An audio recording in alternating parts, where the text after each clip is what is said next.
আমাদের ইমিডিয়েট কাছে হলো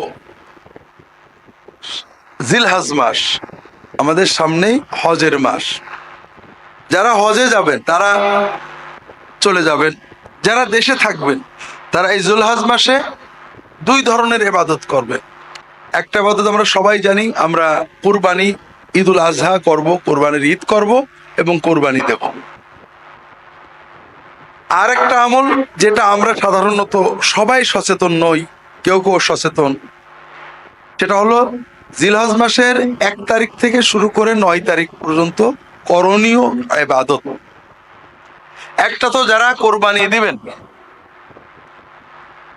তাদের জন্য হাদিস শরীফে আসছে, কোরবানির মাসের চাঁদ উঠলে, অর্থাৎ জিলহজ মাসের চাঁদ উঠলে, জিলহজ মাসের কোরবানি পর্যন্ত 10 দিন তারা নখ চুল কাটবেন না, কোরবানির পরে কাটবেন। অর্থাৎ ঈদের সময় আমরা পরিচ্ছন্ন হব, সব ঠিক আছে, কিন্তু নখ এবং চুল জাতীয় কিছু কাটা বাদে যারা কোরবানির সিদ্ধান্ত নেবেন তাদের জন্য রাসূলুল্লাহ সাল্লাল্লাহু আলাইহি ওয়াসাল্লাম বলছেন, মান আরাদা আইয়ুযাহিয়া ফালা ইয়াখুযান্না মিন শা'রিহি ওয়া যিফরিহি শাইআন আও কামা ক্বালা সাল্লাল্লাহু আলাইহি ওয়াসাল্লাম। যে ব্যক্তি কুরবানি দেওয়ার সিদ্ধান্ত নেবে, ইচ্ছা পোষণ করবে, ওই ব্যক্তি তার চুল নখ মোটেও কাটবে না। এজন্য যারা কুরবানি নিয়ত করেছেন তাদের জন্য এটা হলো নেগেটিভ কাজ, অর্থাৎ আপনি এই কাজ থেকে বিরত থাকবেন। এর পাশাপাশি কিছু পজিটিভ কাজ আছে করণীয়। আল্লাহ রাসূল সাল্লাল্লাহু আলাইহি ওয়াসাল্লাম বলছেন, মা মিন আইয়ামিন আল আমালুস সালিহু খায়রুন ওয়া আহাব্বু ইলাল্লাহি মিন হাযিহিল আশর। আল্লাহ তাআলা বছরের 354 দিনের যে 10টা দিন সবচেয়ে বেশি পছন্দ করেন নেক আমলের জন্য, সেটা হলো এই জিলহজ মাসের প্রথম 10 দিন। অর্থাৎ জিলহজ মাসের এই 10 দিনের বাইরে নেক আমল করলে আল্লাহ যত সওয়াব দেন, যত খুশি হন, এর চেয়ে বেশি সওয়াব দেন, বেশি খুশি হন যদি আমরা এই 10 দিনে নেক আমল করি। এজন্য সাহাবায়ে কেরাম এই 10 দিনে ব্যাপক পরিশ্রম করতেন, ইজতিহাদ করতেন ইবাদতের জন্য। আর এই ইবাদতগুলোর প্রথম ইবাদত হলো রোজা, সিয়াম। জিলহজ মাসের 1 তারিখ থেকে 9 তারিখ পর্যন্ত রোজা পালন করা, এটা সুন্নাত। অনেক সওয়াবের কথা হাদিস শরীফে আসছে। বিশেষ করে 9 তারিখ আল্লাহ রাসূল সাল্লাল্লাহু আলাইহি ওয়াসাল্লাম বলছেন, সাওমু ইয়াউমি আরাফা আহতাসিবু আলাল্লাহ আইয়ুকাফিরা আস-সানাতা আল্লাতী ক্বাবলাহা ওয়াল্লাতী বা'দাহা আও কামা ক্বাল সাল্লাল্লাহু আলাইহি ওয়াসাল্লাম। আরাফাতের দিনে রোজা রাখলে আমরা আশা করি, রাসূল বলছেন, আমি আশা করি যে আল্লাহ তাআলা আরাফাতের দিনে রোজার বিনিময়ে পূর্ববর্তী 1 বছর এবং পরবর্তী 1 বছরের গুনাহ ভুল ভ্রান্তি গুলো মাফ করে দেবেন, কাফারা করে দেবেন। কাজেই আমরা যদি পুরো 9 দিন রাখতে পারি আলহামদুলিল্লাহ, আর 9 দিন যদি নাও রাখতে পারি তবে আরাফাতের দিনে অবশ্যই আমরা রোজা রাখার চেষ্টা করব। এখানে একটা বাস্তব সমস্যা বর্তমানে দেখা যায়। সাধারণত আরবি ভাষায় ইয়মে আরাফা মানে হলো জিলহজ মাসের 9 তারিখ, আবার ইয়মে আরাফা মানে যে দিনে হাজিরা আরাফাতে অবস্থান করে।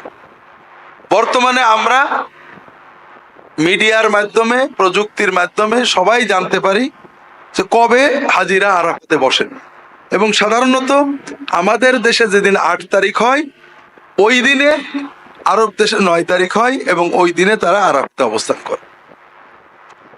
এখন আমরা কি করব? আমরা কি আমাদের দেশের 9 তারিখে রাখবো না আরব দেশের আরাফাতের দিনে রাখবো? এটা নিয়ে আলেমদের নানাবিধ মত আছে। মূল কথা হলো বান্দা সাধ্যের ভিতরে সুন্নাতের নির্দেশে ইবাদত করবে। যারা আরাফাতের দিন আরব দেশে জানতে পারেননি তারা তাদের দেশের 9 তারিখেই রাখবেন।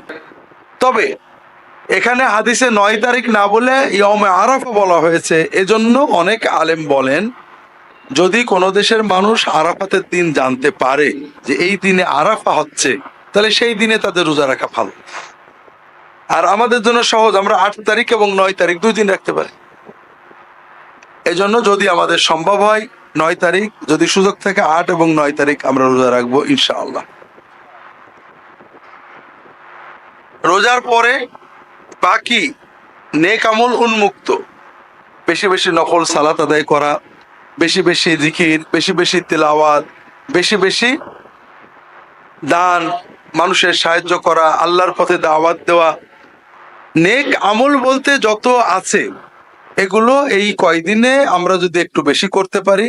আল্লাহ তাআলা জিকির করতে ওযু গোসল জরুরি না, আমরা এই কয়দিনে সবসময় করি, এই কয়দিন একটু বেশি জিকির করব, বেশি দরুদ পড়ব, বেশি তাসবিহ তাহলিল করব। এছাড়া দান সদকা কোরআন তেলাওয়াত ইত্যাদিগুলো আমরা এই কয়দিনে বেশি করার চেষ্টা করব। আল্লাহ তাআলা তৌফিক দান করুন, আমিন। ইয়মে আরাফা মানে হলো জিলহজ মাসের 9 তারিখ। আবার ইয়মে আরাফা মানে যে দিনে হাজিরা আরাফাতে অবস্থান করে। বর্তমানে আমরা মিডিয়ার মাধ্যমে, প্রযুক্তির মাধ্যমে সবাই জানতে পারি যে কবে হাজিরা আরাফাতে বসেন, এবং সাধারণত আমাদের দেশে যেদিন 8 তারিখ হয় ওই দিনে আরব দেশে 9 তারিখ হয়, এবং ওই দিনে তারা আরাফাতে অবস্থান করে। এখন আমরা কি করব? আমরা কি আমাদের দেশের 9 তারিখে রাখবো না আরব দেশের আরাফাতের দিনে রাখবো? এটা নিয়ে আলেমদের নানাবিধ মত আছে। মূল কথা হলো বান্দা সাধ্যের ভিতরে সুন্নাতের নির্দেশে ইবাদত করবে। যারা আরাফাতের দিন আরব দেশে জানতে পারেননি তারা তাদের দেশের 9 তারিখেই রাখবেন। তবে এখানে হাদিসে 9 তারিখ না বলে ইয়মে আরাফা বলা হয়েছে, এজন্য অনেক আলেম বলেন যদি কোনো দেশের মানুষ আরাফাতের দিন জানতে পারে যে এই দিনে আরাফা হচ্ছে, তাহলে সেই দিনে তাদের রোজা রাখা ভালো। আর আমাদের জন্য সহজ, আমরা 8 তারিখ এবং 9 তারিখ 2 দিন রাখতে পারি। এজন্য যদি আমাদের সম্ভব হয় 9 তারিখ, যদি সুযোগ থাকে 8 এবং 9 তারিখ আমরা রোজা রাখবো ইনশাআল্লাহ।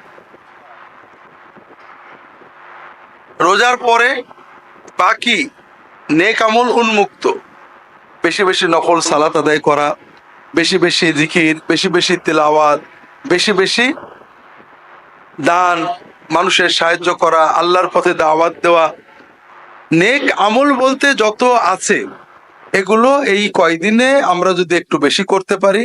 আল্লাহ তাআলা জিকির করতে ওযু গোসল জরুরি না, আমরা এই কয়দিনে সবসময় করি, এই কয়দিন একটু বেশি জিকির করব, বেশি দরুদ পড়ব, বেশি তাসবিহ তাহলিল করব। এছাড়া দান সদকা কোরআন তেলাওয়াত ইত্যাদিগুলো আমরা এই কয়দিনে বেশি করার চেষ্টা করব। আল্লাহ তাআলা তৌফিক দান করুন, আমিন।